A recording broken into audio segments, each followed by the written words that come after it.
Seja mais uma vez muito bem-vindo, muito bem-vinda. Aqui é o Ney Talk, o seu podcast onde a superficialidade não existe. Aqui é assuntos que vão trazer uma reflexão para você, são temas que vão trazer educação e que vão somar muito com você no dia a dia, fazendo com que você se liberte de amarras, de crenças, talvez de ideias que têm travado a sua vida. E hoje eu tenho um convidado muito especial, é uma surpresa aqui para mim, porque é um cara que eu gosto bastante, e se você olhar outros episódios, você vai perceber que ele sempre aparece aqui, ou eu sempre falo sobre ele aqui, que é o Vitor Hugo. E aí, Vitão, tudo bem? E aí, tudo certo? Seja bem-vindo aqui, viu, irmão? Muito obrigado. Fico muito feliz em estar participando hoje do podcast e vamos aí falar um pouquinho sobre a geração Z, né? Galera, geração Z, eu sempre quis pegar alguém pra dar uma porrada da geração Z, mas não sei se vai ser ele não, porque a ficha do homem aqui é braba. Fica olhando aí só, ó. Então, o nosso convidado aqui é um jovem empreendedor de apenas 20 anos, que desde os 13, né, já empreende, já demonstrava aí um grande desejo de trabalhar e contribuir com a sociedade. Aí já vou parar aqui já. Com 13 anos, o que um menino de 13 anos pensa em contribuir com a sociedade, Vitor? Você viu? Cara, quando eu tinha 13 anos, eu lembro que eu vivia no pé da minha mãe pedindo pra ela me colocar num programa de jovem aprendiz, alguma coisa nesse sentido pra trabalhar, né? Eu sempre quis muito contribuir dentro de casa e até conquistar as minhas coisinhas. A gente não tinha uma condição financeira absurdamente boa, sempre fomos intermediários ali, e eu sempre quis um videogame, e meus pais não tinham condição de me dar. Então eu sempre quis trabalhar para comprar um videogame, às vezes para comprar um violão, que eu quis começar a aprender logo cedo, e queria trabalhar para isso, cara. Olha que legal. Então, com os 13, essa questão de querer trabalhar, então, veio para poder ter as suas coisas que a sua família não poderia dar para você ali naquele momento, então. É isso aí. Interessante aqui, ó. Também na sua jornada profissional começou aos 15 anos, como jovem aprendiz, em um supermercado, e desde então passou por diversas experiências em áreas variadas, trabalhou em um restaurante árabe e uma fábrica de moda feminina e como recreador em festas infantis. Após concluir o ensino médio, ele se aventurou no mundo da alfaiataria, onde permaneceu por quase 2 anos, e mais tarde ele assumiu um novo desafio como vendedor em um shopping. No entanto, foi a proposta do Valério, da produtora onde ele trabalha atualmente, que é a VMark Video, o estúdio onde é gravado o nosso podcast, que o direcionou para a sua verdadeira paixão, o audiovisual. E desde criança, filmes e a cinematografia acabam encantando ele. Vitor, eu achei interessante aqui porque eu sou uma pessoa que também teve que trabalhar desde jovem. E antes da gente começar a gravar, a gente estava falando sobre as diferenças de gerações. E você vem de uma geração que nós chamamos de geração Z, que no mercado de trabalho é aquela geração onde os profissionais têm um pouco de dificuldade para lidar, as empresas têm um pouco de dificuldade para lidar, porque traz a sensação que são mais desprendidos, assim, de dinheiro, são mais desprendidos, assim, de cargos, são mais desprendidos de crescimento profissional. Então, quando falo que são mais desprendidos de dinheiro, não é que não gostam de dinheiro, mas que não precisa estar dentro de uma empresa para ganhar aquele dinheiro, como se fosse na minha geração, por exemplo, que precisava ter um emprego fixo, que precisava ter uma segurança, por exemplo, em CLT. Traz a sensação que a tua geração não é dessa, né? A gente vê um pouco de dificuldade. E você vem desde os 13 anos já com uma mentalidade de querer conquistar tuas coisas. Como que você vê hoje o mercado em si, falando sobre a dificuldade de contratar a sua geração, com um contraste de pensamento que você foi ao contrário, você foi buscar a oportunidade. Como é que é isso? Ó, vamos lá. A minha geração é uma geração muito imediatista, né? E eu acredito que por exatamente a sua geração ter passado por muitas dificuldades, às vezes muita pobreza, ou a necessidade de um trabalho rápido para ajudar em casa, às vezes alguém que não tinha um pai ou não tinha uma mãe precisava trabalhar para completar essa renda. A minha geração é o contrário. Como a sua geração passou muitas dificuldades, então eu acredito que esses pais, né, da minha geração, por terem passado por dificuldades, eles trabalharam mais, cresceram mais, ganharam mais dinheiro, e para não ver os filhos passando por coisas parecidas, abraçaram bastante esse sentimento e davam tudo, assim, que eles queriam, Ah, eu não quero que o meu filho sofra, que eu sofri, então Exato. vou facilitar a vida dele ali. Isso. E acho que por facilitar, a gente acaba gerando uma geração de pessoas que não veem a necessidade de buscar um trabalho, porque tem tudo dentro de casa. Né? Recebe do pai, recebe da mãe, às vezes uma mesada, às vezes alguma coisa para ajudar dentro de casa e recebe as roupas dos pais, videogame dos pais e não quer sair disso para viver a vida trabalhando. Uhum. Eu não passei por uma vida de muitas dificuldades, que nem eu falei, a gente era uma família de renda média, né? A gente vivia bem, porém tecnologia sempre foi algo caro, né? E eu fui uma criança que cresceu já com a existência do YouTube, então a gente via os outros jogando videogames, jogando no computador, fazendo gravações, filmes, etc. E é uma realidade que eu não tinha, né? E aí eu acredito que foi por isso que eu tive esse start na minha mente de preciso trabalhar para conquistar as minhas coisas, que eu não posso depender dos outros. Só que daí não veio, por exemplo, como um item de obrigação, né? Que nem se a gente puxar as gerações anteriores, você tinha um peso da obrigação de trabalhar para conquistar aquilo. Isso.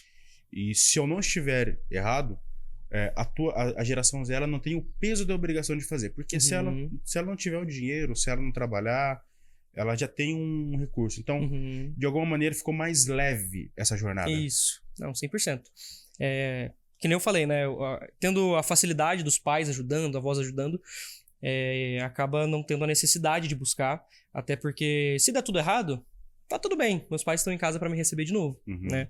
Eu também não tive essa obrigação de trabalhar. Inclusive, minha mãe sempre me orientou.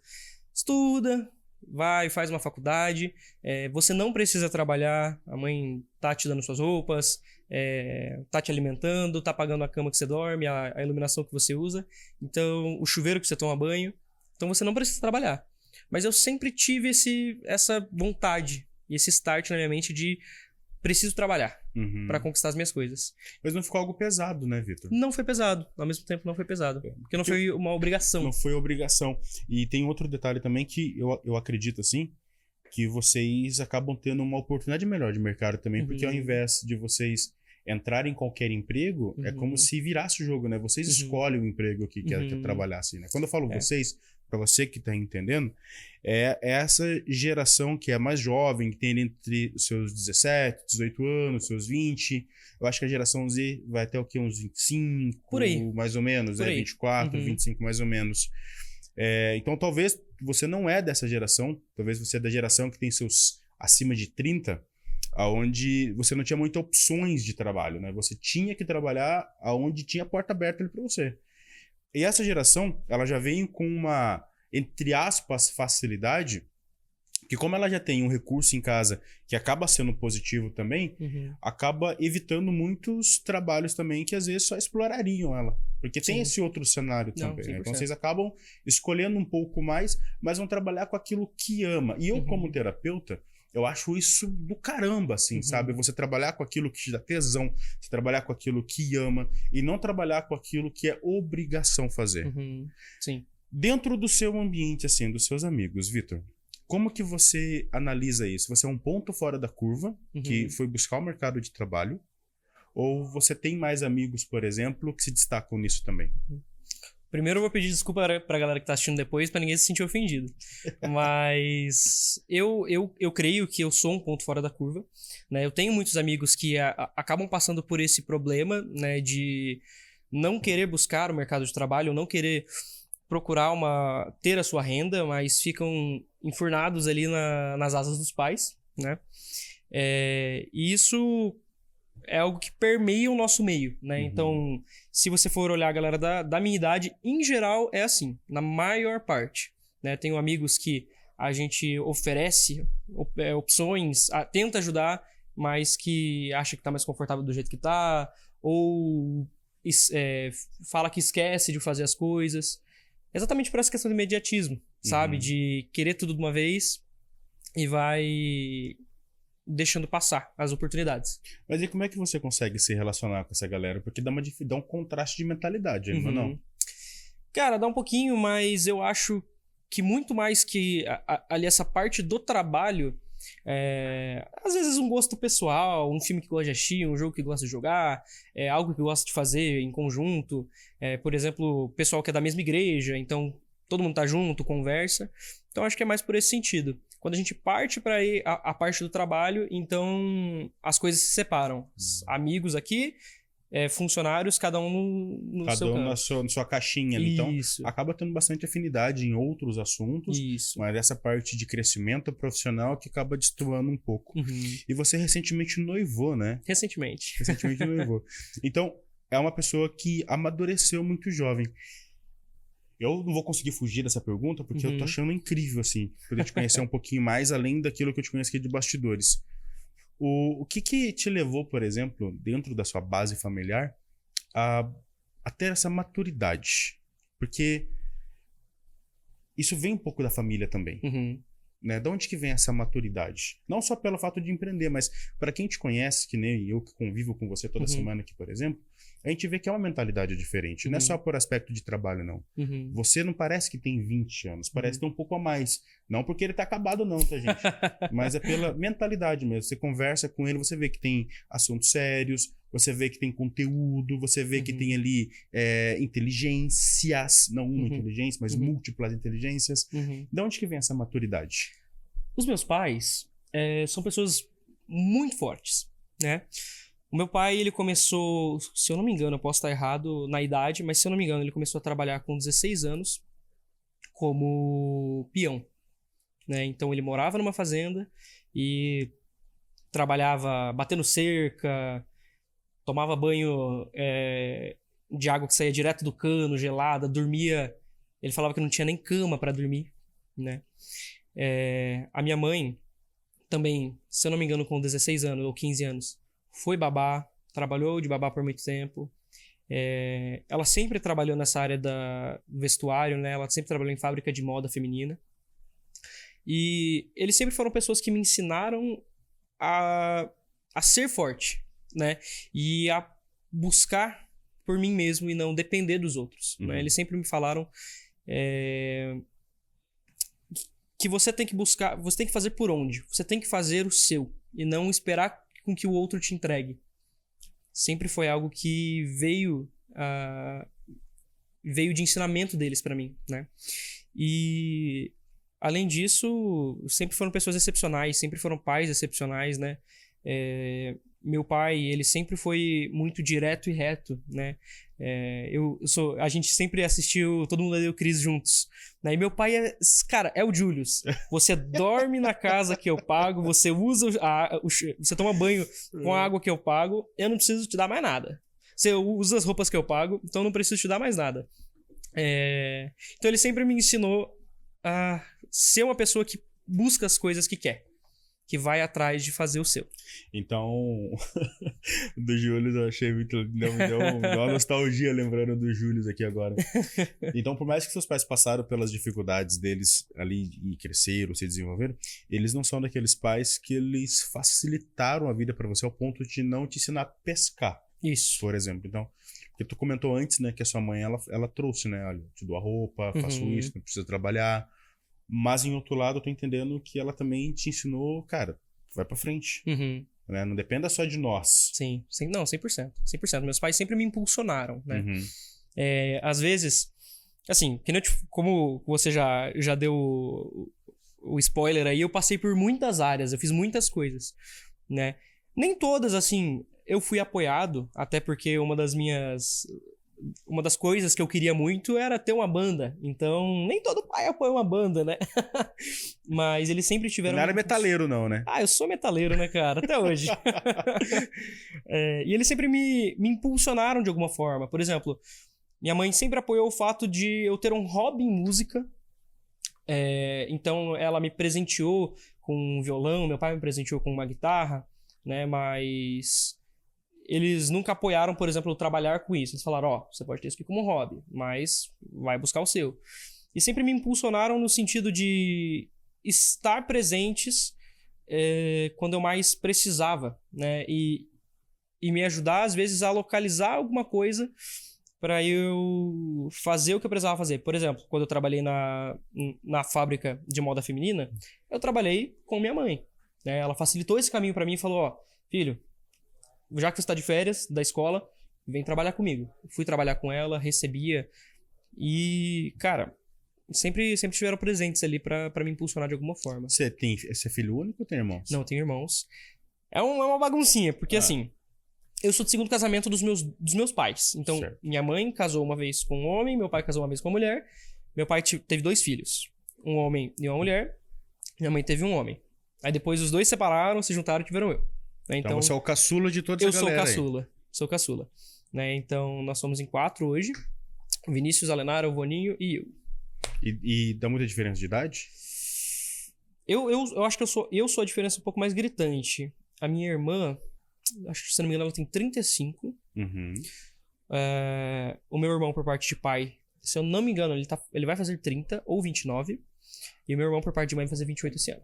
Entendi. Então, tu veio dessa união dos pais sendo dos dois juntos o único filho deles, mas eles já tinham um histórico ali de relacionamento. Isso. Tu acha que isso pode ter interferido também ao ponto deles te alimentarem? Meu, vai correr o teu, porque eles já tinham experiência de ter filhos também, Uhum. né? Eles não precisavam ficar em cima mais, porque já criaram 3 antes. Uhum. Você acha que isso de alguma maneira também te ajudou a amadurecer? Porque quando eu tenho assim, ó, pega assim, ó, tá o pai e a mãe ali, vamos pensar numa figura tradicional. Uhum. É o primeiro ou segundo filho, normalmente os pais ficam mais em cima, Uhum. né? Traz aquela ideia da galinha choque que prende um pouquinho mais. Uhum. Você sendo caçula, já de uma estrutura que já estava rodando, você acha que isso também contribuiu para que você tivesse que correr o seu? Porque os pais já não ficam tão em cima mais, né? Uhum. Olha, eu acho que assim, eu ainda fui o filho que ficaram em cima, por incrível que pareça. Talvez por ter sido uma experiência nova para os dois, um outro relacionamento, e por ser o caçula em geral, né? Mas eu morei poucos anos com os meus irmãos. A minha irmã, eu nunca morei com ela, né? Porque essa outra família, eles são de outra cidade, são de longe, né? Mas os meus 2 irmãos, eu morei pouco tempo com eles. Eu acho que morei uns 5 anos só, né?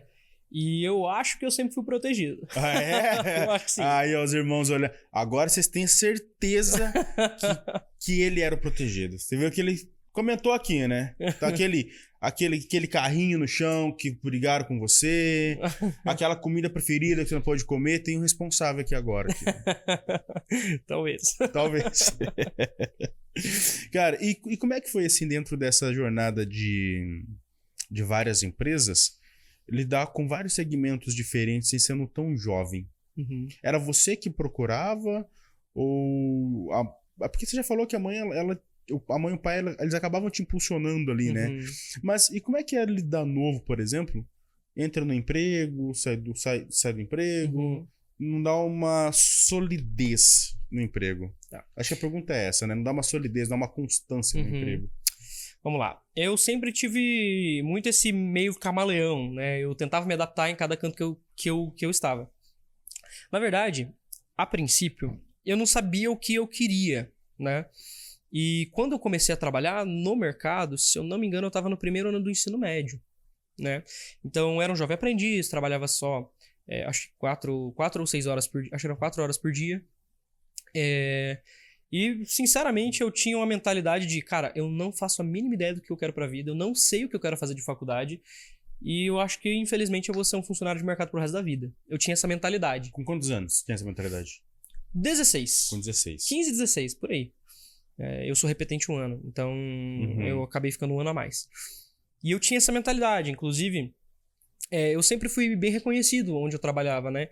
Então, no mercado eu era super reconhecido como, caramba, o jovem aprendiz que trabalha, que é isso.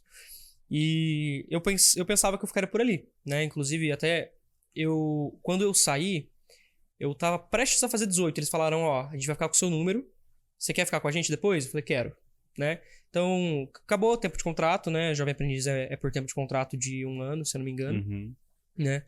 E aí, eu saí do mercado, e fiquei esperando, né? Nesse meio tempo, fiquei sem fazer nada. E aí, quando vieram atrás de mim, eu olhei para aquele trabalho e falei, cara, isso não é para mim, né? Neguei a proposta, mas precisava trabalhar. Precisava de alguma forma ter algum dinheiro, né? E aí eu ia perguntando para as pessoas, pô, você tem uma proposta aí, nem que se for free, eu preciso tirar uma grana, preciso fazer alguma coisa. E aí, o vizinho da casa da minha noiva, da atual noiva, né, na época namorada, ele tinha uma proposta de emprego para trabalhar no restaurante árabe, né? Então, eu saí, fui trabalhar no restaurante. Lá eu fui contratado, né? Porém, eu acabei saindo na experiência. Eles estavam com um pouco de medo, porque eu era menor de idade, não podia trabalhar no horário que eu trabalhava, e tinha conflito de horário, né? Eu podia ficar só até as 10 no máximo, sendo menor de idade. Só que eles precisavam de alguém até mais tarde. Geralmente, quando eu ia de free, não como contratado, eu ficava até 1 hora da manhã, né? Então, eu acabei tendo que sair por esse conflito de agenda, de horários, né? Só que assim que eu saí, de novo, precisava de dinheiro, precisava de um jeito de ter grana, porque nesse meio tempo eu já fiz conta, aí já parcelei coisa no cartão, aí tem que dar um jeito de pagar, cara. Agora não dá pra correr pra mamãe. Aí vai pedir pra mãe pra pagar parcelamento de cartão. Aqui, ó. Aí eu corri e a Lorena lembrou que muitos anos atrás, Lorena, minha noiva, que muitos anos atrás, quando ela tinha uns 14, 15 anos, ela fez freelancer numa casa de um buffet infantil, né? E ela falou, ó, tem essa opção. Falei, vou abraçar, né? E essa época foi uma das épocas mais apertadas, assim, cara, porque a gente ganhava R$40 por festa. 40 conto. 4 horas. Porque a mãe e o pai te dava tudo que era de item básico da casa. O que você fazia a mais era Problema meu. Era pra você ter as suas coisas. Isso. Então, se você fizesse conta, era problema teu resolver. Isso aí. E se você quisesse um tênis novo, por exemplo, era problema teu também resolver. Eles me davam alguma coisa assim, cara, esse tênis tá inusável, tá acabado, te dou um tênis novo, né? E aí, beleza. Corri atrás, fui no buffet infantil. Graças a Deus, eu acho que eu fiquei assim no máximo uns 4 dias, 5 dias sem trabalhar. Fui pro buffet, fui aceito. No meu primeiro dia, eu já me destaquei pra caramba. Aquela criançada correndo pra cima e pra baixo. Por aí, cara, por aí. E aí, eu me destaquei, graças a Deus. E eles viram aquilo, reconheceram e falaram, pô, esse menino é bom. Então, quase todos os dias eu ia trabalhar em festa infantil. E trabalhava, geralmente, das 7 às 11, mais ou menos isso, né? Às vezes das 18 às 10, dependia do horário que tinha a festa, né? Aos domingos, aos sábados, então foi o momento que eu mais estive ausente de tudo, né? Foi uma época que eu não via meus amigos, não conseguia ficar em casa, não via meus pais, e era só trabalho, cara. Trabalho pra conseguir pagar as contas no final do mês. Mas e durante o dia daí? Você tava em outro trampo? Durante o dia eu ainda tava na escola. Então eu ainda estudava. Entendi. Nesse meio tempo. Você tava conciliando ali o estudo com o free. Foi tudo nos 3 primeiros... foi tudo no meu ensino médio isso. Entendi. Né? Então aí eu ia fazendo, né? Isso eu tava no terceirão. Eu fiquei 8 meses com o pessoal do buffet. Terminou o ensino médio. Falei, preciso de mais dinheiro. Porque eu não tô ganhando o suficiente. Cara, eu acho que eu tirava quinhentão no mês no máximo. Então, quinhentão, o que se faz hoje com quinhentão, né? E aí, isso pós-pandemia também. Então... Você tá falando de ontem, praticamente. Praticamente ontem, cara. E aí, eu tava... Correria, cara. Correria. Então, eu falei, cara, preciso de mais dinheiro. E aí, eu comecei a buscar por outras opções, né? Nesse meio tempo, um amigo nosso em comum, Guirado, entrou em contato comigo e falou, cara, eu preciso fazer um vídeo institucional pra um lugar, né? E eu falei, cara, eu vou. Não tinha câmera, não tinha equipamento, não tinha nada. Eu falei, cara, vou dar um jeito de arrumar tudo isso. Sabia mexer, sempre mexi com câmera, sempre trabalhei com essa parte do audiovisual e etc. E aí consegui uma câmera com um amigo emprestado. Falei, cara, preciso só pra fazer essa gravação, prometo que se você quiser depois eu te pago até parte do lucro. E aí ele falou, não, vai lá, leva lá. Peguei a câmera, fiz uma gravação na Flávio Pamplona. E aí eu fiz essa gravação pro Guirado. Nisso eu ouvi os dois conversando, falando, cara, o Vinícius falando, né? Preciso de alguém jovem, alguém que a gente ensine, não precisa ter experiência, não sei o quê. Acendeu uma luzinha na minha cabeça e falei, é aqui que eu vou ficar. E aí, cara, se eu não me engano, por uns 3 meses, 4 meses ainda ali na alfaiataria, eu tava nos dois, conciliando buffet e alfaiataria. E escola? Não, aí eu já tinha terminado o ensino médio. Ah, entendi. Ali, nos 3 meses pra eu sair do buffet, eu tinha terminado. Tinha acabado de terminar o ensino médio. Entendi. E aí eu fiquei com o Vini com o buffet mais uns 3 meses. Caramba, cara. E antes de... Você falou do audiovisual, mas antes de entrar no mérito do audiovisual, de onde que veio a paixão por música? Porque você é músico também, Sim, né? sim. Cara, eu sempre gostei muito de ouvir música, né? Acho que mais ou menos ali com uns 10 anos, meu irmão me apresentou a banda que foi um marco pra mim por muitos anos, que foi AC/DC. AC/DC. Cara, e eu curtia muito, muito rock, assim. Escutava muito Nirvana, AC/DC, Bon Jovi, tudo música boa, cara. Só 1980, 90, 2000 ali. Só pedrada, só clássico. Só pedrada. E aí... Só que eu não tinha muito a pira de ser músico, né? Até que um dia eu falei, vó, dá um violão? Aí ela falou assim, ó, mas você vai aprender a tocar? Se você vai aprender a tocar, eu te dou. Eu falei, não, eu vou. Cara, ganhei um violãozinho. Os meus pais me pagaram algumas aulinhas de música, não foram muitas, foi o suficiente só pra eu pegar ali o básico, sabe? Cara, peguei o básico, dali pra frente, tudo sozinho. Né? Então... Um autodidata ainda. Eu sou muito autodidata, cara. Aprendi muitas coisas sozinho. Olha que legal. E aí... Peguei, aprendi... Cara, ela comprou um violãozinho lá de duzentão no Mercado Livre. Entregaram em casa um violãozinho azul, assim, desse tamanho. E eu aprendi a tocar. Com o tempo, fui me apaixonando por aquilo, fui me apaixonando pela música. Comecei a ouvir músicas um pouco mais pesadas. E migrei pra guitarra. Aí eu tenho um amigaço, que é o Nicolas. E ele já tinha uma guitarra em casa. Foi uma troca muito engraçada, porque quando eu tava nesse processo de aprender violão, ele já tinha uma guitarra há muito tempo, só que ficava jogada no canto, né? E aí eu cheguei na casa dele um dia com o violão, a gente começou a tocar junto, ele gostou muito, aí ele tirou a guitarra do guarda-roupa e até hoje a gente toca junto. Sério? A gente toca era uma muito. dupla ali. Hoje a gente é uma banda, cara. Então... então o pai com a mãe não conseguiu. Em algum momento a banda saiu. Em algum momento saiu.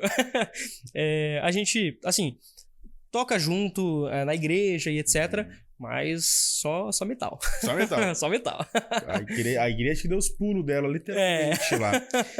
E daí, de onde que veio? Da da banda eu entendi. Já entendi que é um autodidata, já fez um monte de coisa aqui com 20. Tô achando legal esse conjunto de experiências aqui. E o audiovisual? De onde que surgiu essa paixão pelo audiovisual e como que você aprendeu a mexer nisso? Porque tu já veio num cenário que a tecnologia já estava bastante aflorada, né? Mas a paixão veio da onde? Cara, é muito engraçado porque, assim, eu sempre gostei muito de filmes, desenhos e eu, particularmente, sempre tive um olhar meio artístico, né? Eu nunca olhava muito um filme e pensava, nossa, que filme engraçado, que filme legal. Eu olhava e falava, cara, esse movimento de câmera é diferente. Isso aqui é diferente. E em casa nós tínhamos uma Cybershot cinzinha. Cybershots. E, se eu não me engano, eu acho que o meu irmão, ele tinha um notebook. E, cara, eu fiquei apaixonado quando eu descobri aquela câmera, que ela já estava guardada, já era antiga nessa época a Cybershot, já não era mais nova. Mas tu já veio na época que a câmera já tinha evoluído, né? Já. Eu sou da câmera que você tinha que colocar o rolinho preto lá e rodar o negócio. Essa aí... E depois tu ia imprimir a foto lá e rezava... Pra dar certo. Pra dar certo, porque às vezes você tirava 20 fotos... Na hora de revelar, sobrava 3, 4. E tinha... nessa época você tinha um tanto de fotos que podia tirar, né? É no máximo 50. Não pode passar disso aí que o rolo acaba. Tinha que contar, né? Mas não. A Cybershot já era antiga pra mim. Eu acho que isso aí meados de 2010 ali. Um pouquinho mais. Que eu descobri aquela câmera e fiquei apaixonado. Nessa época eu já assistia muito YouTube. Falei, cara, vou tentar fazer umas coisinhas aqui. Então, eu e minha prima, a gente gravava umas cenas assim, cara, dentro de casa, tipo, imitando coisas que a gente já tinha vivido. Então, tinha cenas engraçadas que aconteceu alguma coisa, sei lá, que minha mãe fez algo engraçado. Eu absorvia aquilo, chegava na minha prima e eu dava um roteirinho pra ela. Isso com 10 anos, cara. Eu tava roteirizando. Cara, eu já roteirizava. Aí eu entregava pra ela e falava, ó, a gente vai fazer assim, assim, assim. Eu gravava, cara, fazia coisinha linda. E eu pegava esse notebookzinho do meu irmão, descia as imagens e eu editava pelo Movie Maker, cara. Isso aí é do Windows, acho que do Windows 7. Pra você ter uma ideia, a Microsoft parou com o Movie Maker, não existe mais. Eu acho que só tem como baixar de forma pirateada, de forma legal. Mas era um editor, assim, péssimo, que é pra qualquer pessoa só chegar, juntar ali as imagens e tal. E eu fazia uma ediçãozinha, colocava uma cor, colocava som, efeito sonoro. E isso com 10 anos, cara. E foi algo que começava a mexer muito comigo. E aí eu inventei lá de ter canal, essas coisas. Me gravava no quarto, não tinha nada pra falar. E falava sozinho. Eu gostava muito de séries, eu falava sobre séries, teorizava séries. Cara, isso com 12 anos. Eu tava mexendo com isso já, cara. Que legal. Esse tempo, cara, e eu ficava mexendo, levava a câmera pra todo lugar, tirava foto, gravava tudo. Eu lembro uma vez que a minha avó, ela tinha uma casa em Guaratuba. E nós sempre fomos de carro, né? Então, 8 horas de viagem dentro do carro, a criança vai fazer o quê? Pegar e sair gravando tudo. E eu e minha prima, a gente fazia vlog de viagem, juntava essas imagens. Cara, era muito legal, era muito legal. E o que você vê, assim, de diferença? Recentemente eu convidei um oftalmo, né? Sim. Pra vir no Neitalk. E nós estávamos conversando sobre a dificuldade da tecnologia hoje. Então, se a gente olhar pelo que você está falando, a tecnologia, ela te beneficiou na tua geração. Porém, hoje se fala em problema na geração que está vindo. Sim. Como que você consegue enxergar esses dois movimentos? Em um momento, a tecnologia ela foi boa, e em outro momento a gente está endemonizando a tecnologia. Tá. Eu acho que o nosso maior problema atual é a dependência, né? A gente tem que tentar ser independente da tecnologia, porque, por exemplo, vamos pensar numa IA, né? Hoje, a maior parte das IAs são de graça. Você consegue gerar uma imagem por IA, mas daqui a pouco não vai ser. Daqui a pouco eles vão cobrar muito por isso, porque a IA ela tem uma possibilidade muito grande para os caras cobrarem em cima disso, né? E se você se torna dependente da IA, quando ela se tornar paga, você não tem como pagar e você vai, às vezes, perder uma oportunidade de trabalho, algo nesse sentido, né? Vou ir pro meu meio, né? Existe uma IA no Premiere que sincroniza os áudios, né? Eu tenho um vídeo com um áudio ruim e eu tenho um áudio gravado separadamente, um áudio muito bom. Se eu clicar neles automaticamente e clicar em sincronizar, eles sincronizam por conta da inteligência que entende que aqueles dois áudios são iguais e encontra o ponto para juntar eles. Só que se eu ficar dependente disso e não souber como sincronizar sozinho, eu tenho que ser mandado embora. E ele vai contratar alguém que faz isso melhor que eu. Então eu acho que o nosso problema atual é a dependência. A gente passa muito tempo. Vamos pensar, por exemplo, num Instagram da vida. Quanto tempo você passa no Instagram? Scrollando. Cara, isso é complicado. Eu tinha visto alguns estudos recentes de uma plataforma de VPN que fez as contas de quanto tempo uma pessoa média passa no Instagram. E passam de 6 horas diárias, cara. Mas qual que é a diferença pra tua época? Pra tua época, talvez o tanto que você ficava também não poderia ser considerado excesso? Tem coisas que elas vêm para aprendizado. Por exemplo, a forma que eu utilizava a tecnologia era uma forma de aprendizado. Era uma brincadeira, mas que estava me impulsionando para viver o que eu vivo hoje, né? Então, por exemplo, aquela brincadeira que eu fazia gravando vídeos, roteirizando vídeos e editando vídeos era algo saudável. Se você for pegar uma criança hoje, né? E a gente tem muitos relatos, eu tenho crianças na família e que passam por isso e é complicado. Você pega uma criança de 1 ano e entrega um telefone na mão dessa criança. Se você for acompanhar todo o desenvolvimento dela, você vai ver que ela passa tanto tempo sentada com o telefone na mão, já sabendo scrollar e vendo um conteúdo que às vezes nem infantil é. Se a gente for pegar, por exemplo, o YouTube Kids, né? O YouTube Kids é um veneno, cara, porque a gente tem muito material infantil bom dentro do YouTube Kids, mas também tem muita coisa que não tem muito lixo tem lá muito dentro. lixo, tem muito lixo. Eu não queria usar essa palavra, mas tem muito lixo. Muito lixo lá dentro. Né? Então eu acho que depende da forma que você usa a tecnologia, né? Você tem que saber usar para ela não se tornar, para você não se tornar escravo dela e ela não se tornar algo maléfico na sua vida, algo que você vai passar muito tempo e às vezes até perder saúde por isso. E você vindo desse mundo, por exemplo, que você teve acesso à tecnologia e você poderia ter tido os excessos lá também, né? Mas foi bom pra você, por um lado, se conectar cedo com a tecnologia, que hoje, com 20 anos, você consegue se virar muito bem em várias áreas. A gente não tá dizendo que é ruim pra criança se conectar com isso. Sim. Mas, por exemplo, o que você poderia contribuir para um pai, para uma mãe que utiliza da tecnologia pro filho, ou às vezes tem medo de deixar o filho ali exposto à tecnologia, e você é um case de sucesso que a tecnologia pode desenvolver. Qual que é o insight que você geraria, por exemplo, para esse pai, para essa mãe, e a criança ali e a tecnologia junto ao mesmo tempo? Monitoramento. Eu acho que é a palavra essencial para você ter uma criança desenvolvida com tecnologia de forma positiva, né?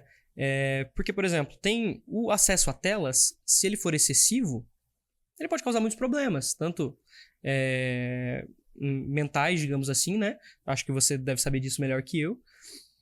Quanto físicos, às vezes, com problema de visão, né? Se a gente for pegar uma criança, ela está em desenvolvimento ainda.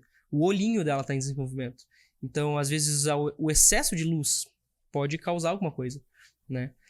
Eu acredito que se a gente se os pais fizerem esse acompanhamento da criança com o uso da tecnologia e limitar o uso diário e limitar o que ela assiste, a gente pode sim ter um uso positivo da tecnologia que pode fazer com que essa criança se desenvolva com a tecnologia, né? Usando coisas educacionais, né? Tem muito aplicativo educacional, tem muito vídeo educacional que é estudado, é aprovado por pedagogos, por psicólogos infantis ou algo nesse sentido, que vão ser úteis para sua criança. E você só soltar o seu celular na mão de uma criança... É que hoje tem muitos pais que utilizam o celular como fuga, né? Não consegue dar atenção para a criança ali e utiliza o celular para a criança ficar quieta. Sim. Né? Muitos não querem reconhecer isso. Mas eu recebo, às vezes, no consultório pais que falam que a criança tem TDAH, que a criança é hiperativa, que a criança não para. E aí você vai questionar, tá, mas qual foi a última vez que você saiu com seu filho para um parque, por exemplo? Que você foi brincar, que você foi caminhar, que você sentou com ela no chão e brincou de carrinho. Sim. Cara, não tem. O que tem é você chegar, pegar o telefone e dar o telefone pra criança, porque a vida tá tão acelerada e ao mesmo tempo as pessoas elas estão vivendo dentro de uma bolha que elas não compreenderam ainda que aquela fuga vai prejudicar aquela criança. Sim, depois. não, 100%. E eu vou usar um exemplo horrível, tá? Mas se até cachorro não pode ficar trancado dentro de casa, que já gera depressão, ansiedade e etc., imagina uma criança que está em desenvolvimento, é um ser humano, sabe? Se você pega um cachorro até de pequeno porte e coloca dentro de um apartamento, ele cria problemas, né? Ele fica com problemas mentais e até físicos. Por que um ser humano não vai ficar? Né? Então, você simplesmente jogar a sua criança com um telefone na mão e até que ela pode ter acesso a coisas... Então, o problema não está na tecnologia. Definitivamente não. A tecnologia ela veio para ajudar o ser humano. O ser humano ele sempre esteve envolvido com a tecnologia. Vamos pegar lá os Neandertais. A descoberta das ferramentas é uma forma de tecnologia. Para nós, hoje, é uma tecnologia antiga. Né? Para eles era inovação. Para eles era uma inovação tecnológica. Ele ter acesso a uma pedra que ele usou como machado. Né? Um osso que ele usou como uma faca para cortar alguma coisa. Então, a tecnologia ela sempre veio para elevar o ser humano. Sempre ajudar o ser humano e fazer com que ele se torne mais produtivo e etc. Evoluído, etc. Né? Então, eu acho que o problema em geral é o mau uso. Aqui você colocou que você empreende. Qual que é o teu business? Vamos lá. Edição de vídeo, captação de vídeo. É isso que eu faço hoje como empreendimento. Mas você tem um canal também, né? Tem um canal também. Não sei se você começou, era algo que tava rodando já, mas eu vi esses dias alguns vídeos seus. Você quer falar sobre ele? Cara, a gente acabou de começar, né? O Capturou. Ele é um canal sobre cinema, né? Eu e esse outro amigo meu, que também é Vitor, a gente é apaixonado por cinema, a gente assiste muito filme junto, sempre tá indo no cinema junto.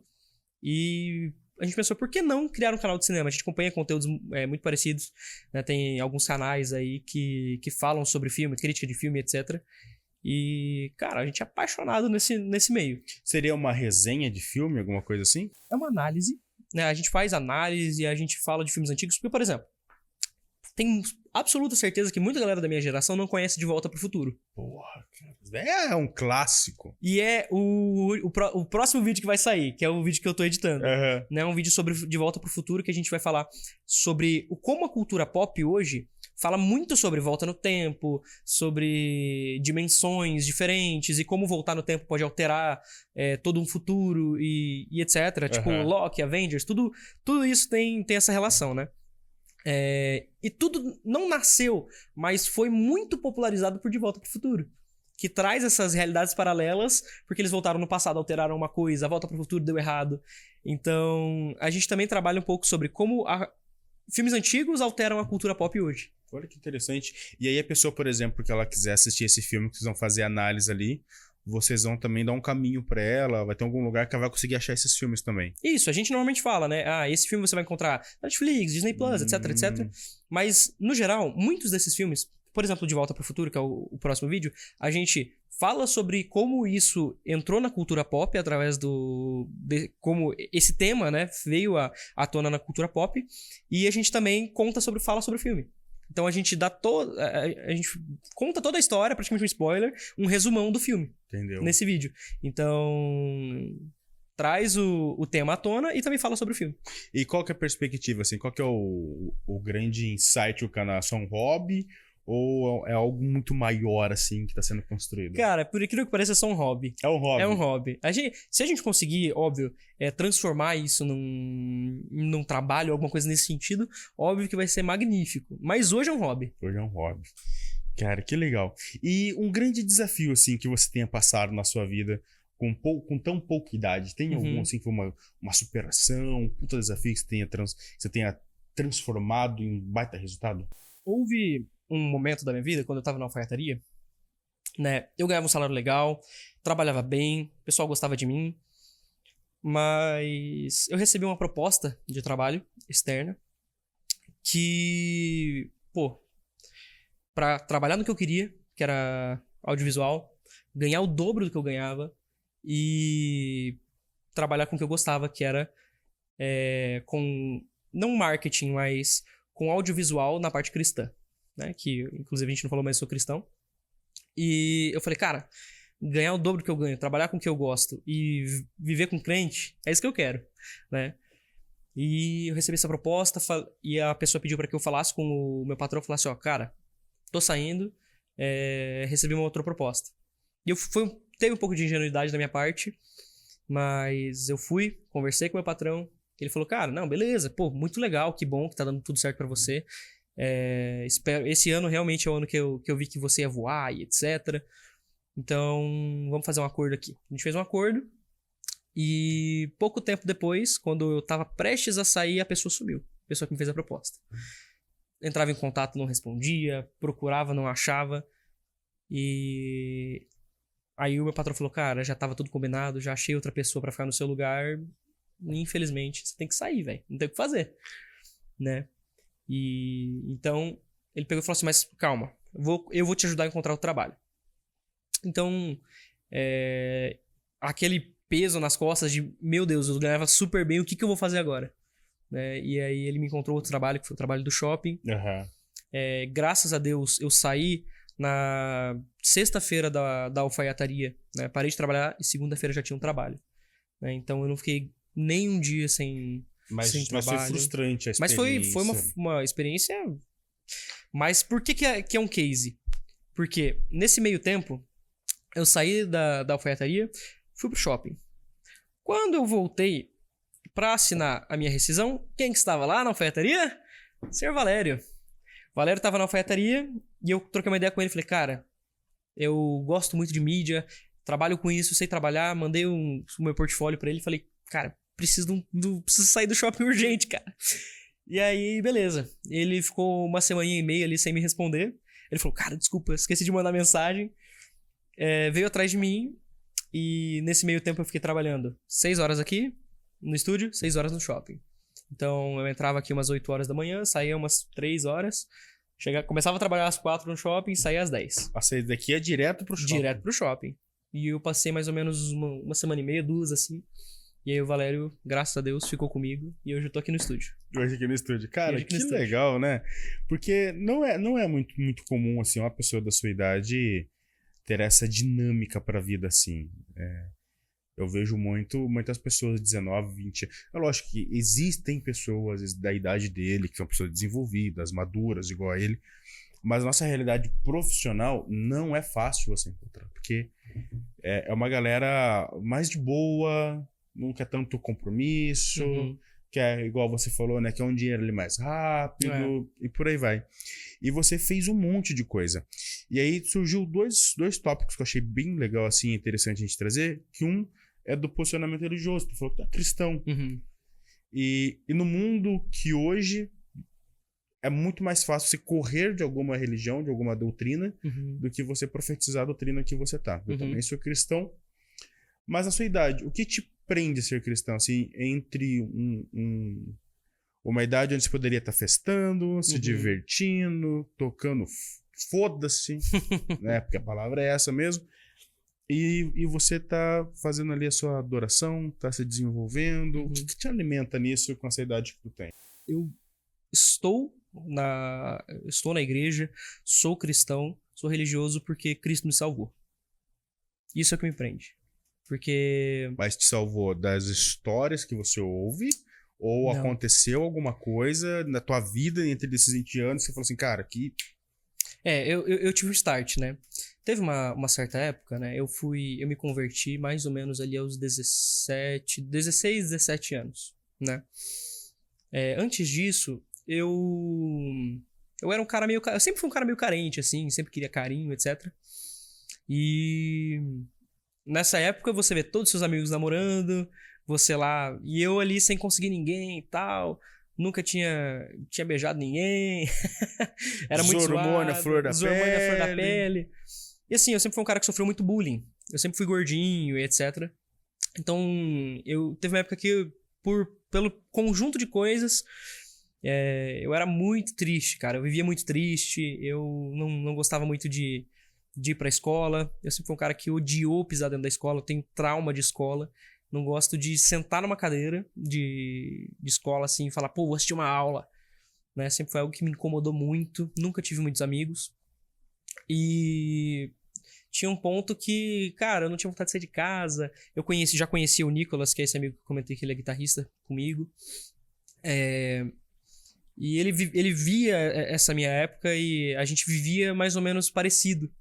Nesse sentido, a gente não tinha muita vontade de fazer as coisas. E não era preguiça, era uma tristeza. Não tem vontade de sair de casa, tem vontade de ficar em casa trancado o dia todo e etc. Aí, certo dia a gente foi assistir Annabelle no cinema. A gente tava voltando pra casa, passamos na frente de uma igreja, que hoje é a igreja que a gente congrega, que é a Comunidade Evangélica de Maringá. E eu olhei pra igreja, cara, e olhei pro Nicolas e falei, cara, a gente tá caminhando pra um lugar obscuro.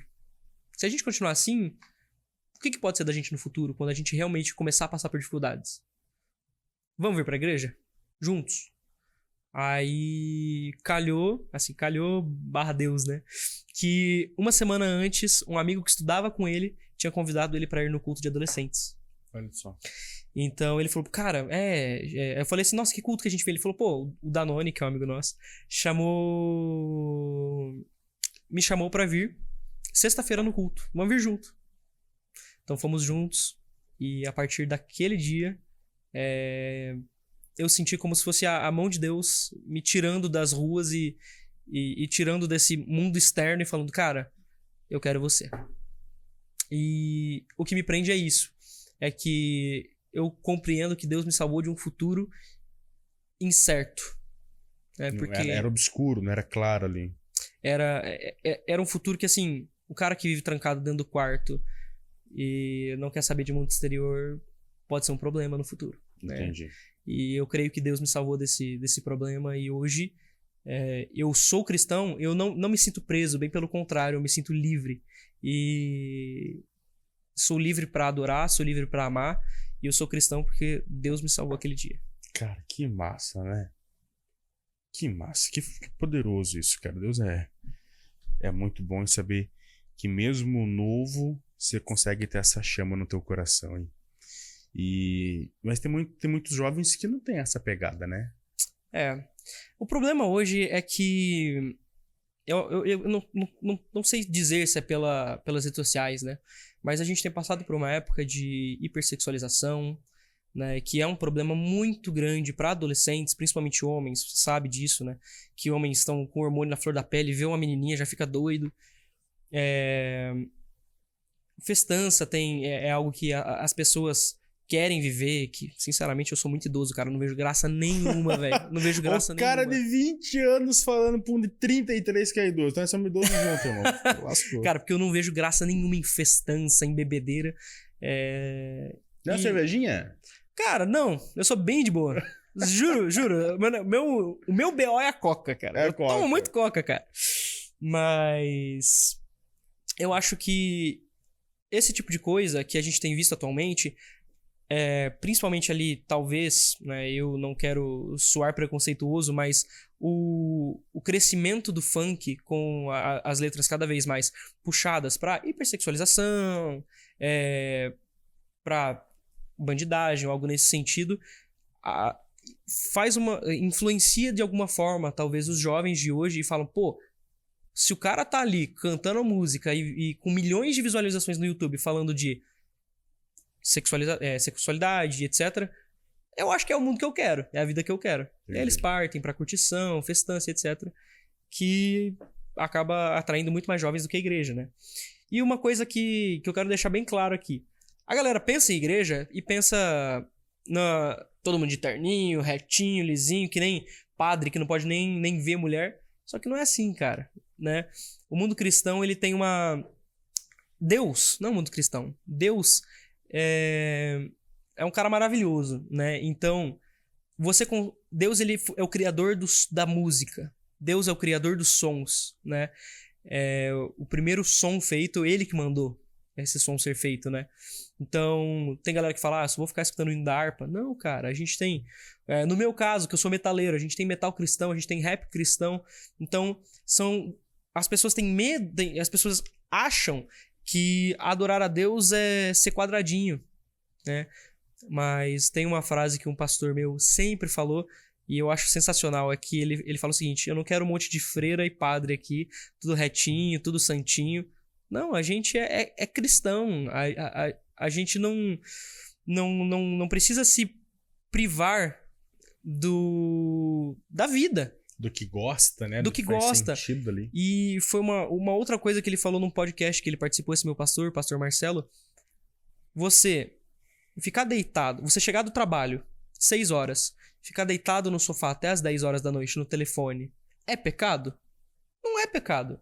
Só que é uma perda de tempo. Você poderia estar tendo ali uma relação, conversando com a sua esposa sobre seu dia a dia, né? Você poderia estar aprendendo uma coisa nova.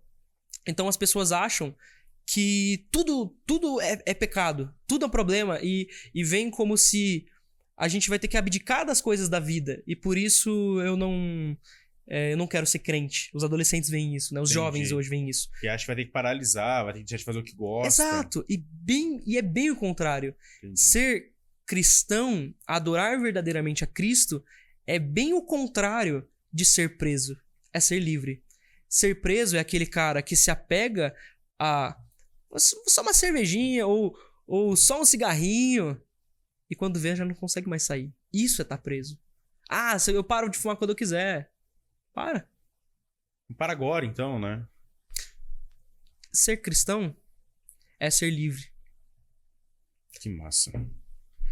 E perante tudo isso, e mais uma vez eu volto, né, com 20 anos de idade e passando por tantas experiências profissionais, Vitor, e com tantas experiências, até mesmo pela parte espiritual, qual que é a tua visão de futuro, assim? O que você almeja?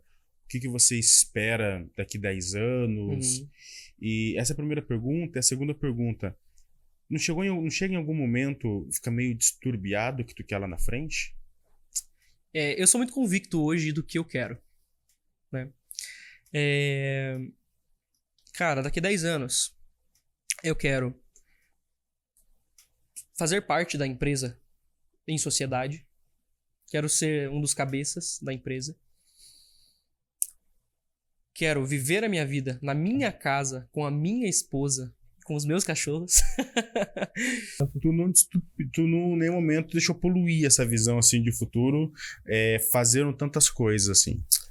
Na verdade, eu acho que eu me tornei uma pessoa mais certa do que eu quero depois que eu já estava estagnado na alfaiataria e bem firmado, né? Porque lá eu estive bem convicto de muitas coisas, né? Então, lá foi quando eu bati o pé e falei, pô, é isso que eu quero viver, eu quero trabalhar, eu quero conquistar e eu quero ter a minha casa com a minha esposa, né? Eu quero ter uma família, né? E isso na verdade sempre foi uma convicção do meu coração, mas eu acho que ali, quando eu comecei a ganhar dinheiro de verdade, digamos assim, foi quando eu bati o martelo e falei, é isso, eu quero trabalhar. E quando eu vim pra cá, mais ainda, porque eu aumentei as minhas expectativas, né? Então, quando eu vim pra cá, eu saí de eu quero trabalhar pra eu quero ser o patrão. Entendi. Eu acho super importante, eu até falo, teve um podcast que eu fiz com o Valério, se não me engano, da importância da pessoa ali, ela não escolher a profissão de cara com 20, 21 Sim. anos e ter o máximo de experiência possível, porque quanto mais experiência você tiver em várias áreas distintas, vai te dando mais clareza sobre o futuro. Quando você define teu futuro muito cedo, com 17, 18, as chances de você se frustrar é gigante, porque Sim. com 16, 17, 18, que seja com 20 anos, você ainda não tem uma clareza absurda das coisas. Sim. Né? Você está agindo muito mais por uma ótica social, por uma ótica familiar, do que literalmente por uma ótica sua. 100%. Né? E aí a chance de você se frustrar é muito maior.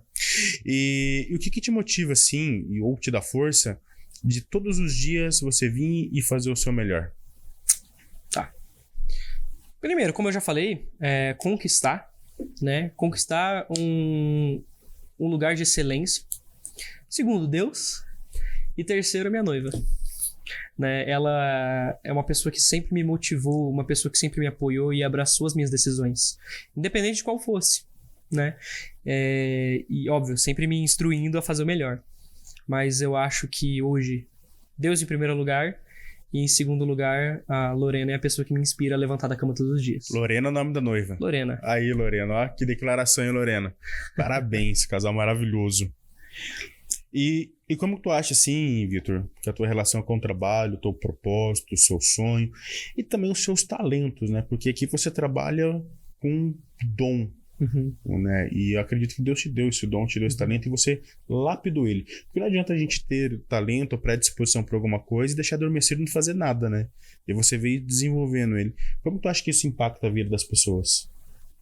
Olha, uma coisa que a gente fez algumas vezes na igreja e para mim foi algo excelente, a gente esteve presente em algumas ações sociais, né? A última que a gente teve, o nome do evento foi ID. Nós fomos a um bairro de Sarandi que eram de casas muito simples, pessoas muito simples. É um bairro que é marginalizado, tem muitos problemas com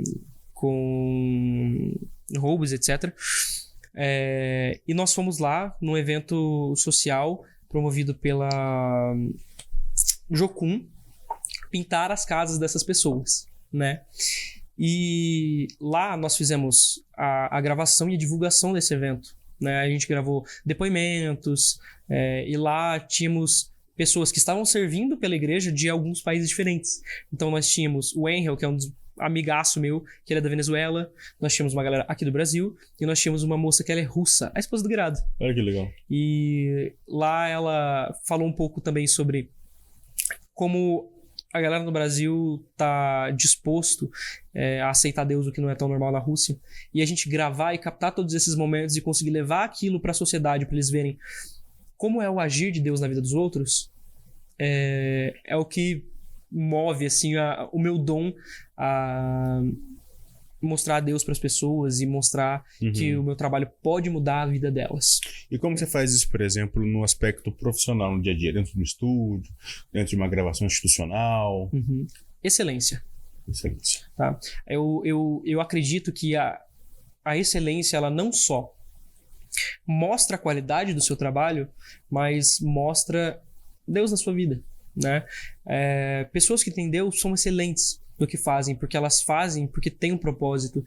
E você fazer só por fazer é algo que... O que isso vai agregar na vida de uma pessoa fazer por fazer?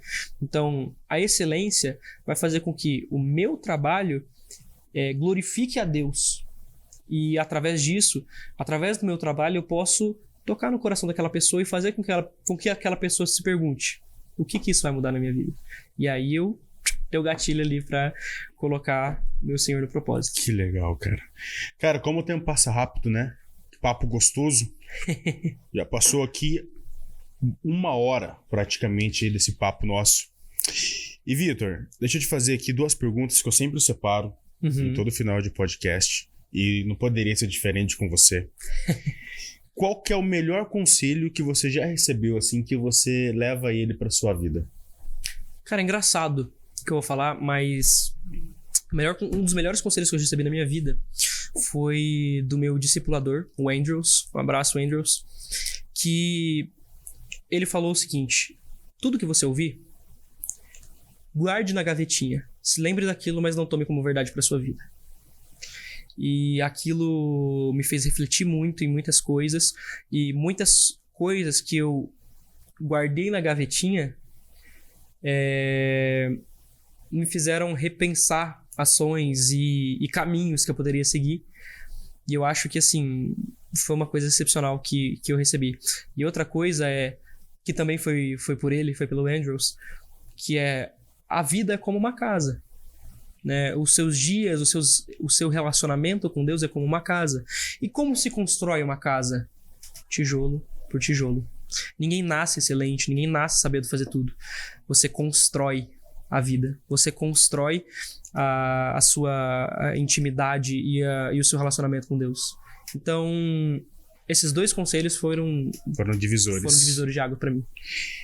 E, Vitão, o que é sucesso pra você, meu irmão?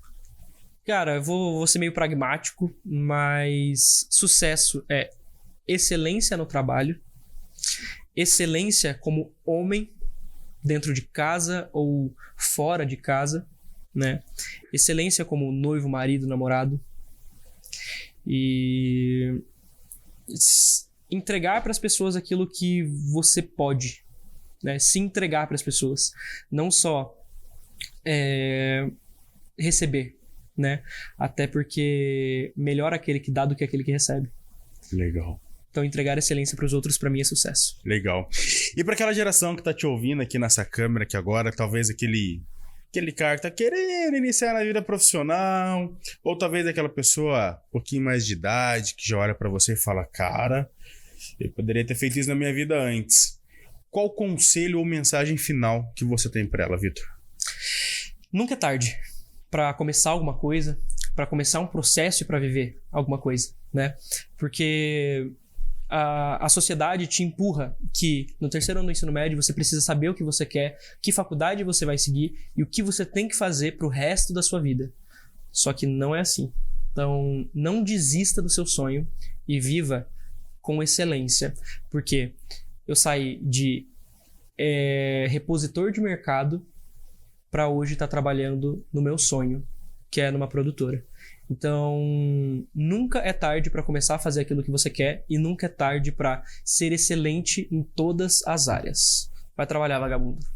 Senhoras e senhores, estive aqui com o Vitor Hugo. Prazer enorme receber você aqui, meu irmão. Fiquei muito feliz pela nossa conversa, pelo nosso bate-papo. E a palavra excelência, espero que ela seja norteada no seu dia a dia, nas suas ações, porque sempre tem alguém te olhando. Seja terrestre ou seja sobrenatural, mas sempre alguém está olhando tudo aquilo que você está fazendo. Espero que desse bate-papo tenha sido inspirador para que você possa trilhar um caminho novo na sua vida, levantar a bunda do sofá e fazer diferente. É isso aí. Obrigado. Tamo junto, Seja sempre bem-vindo. Eu tá que bom? agradeço. E lembrando que estamos aqui no estúdio da VMark Vídeos, que é o nosso parceiro oficial do Neitalk. E eu te espero no próximo episódio. Até mais!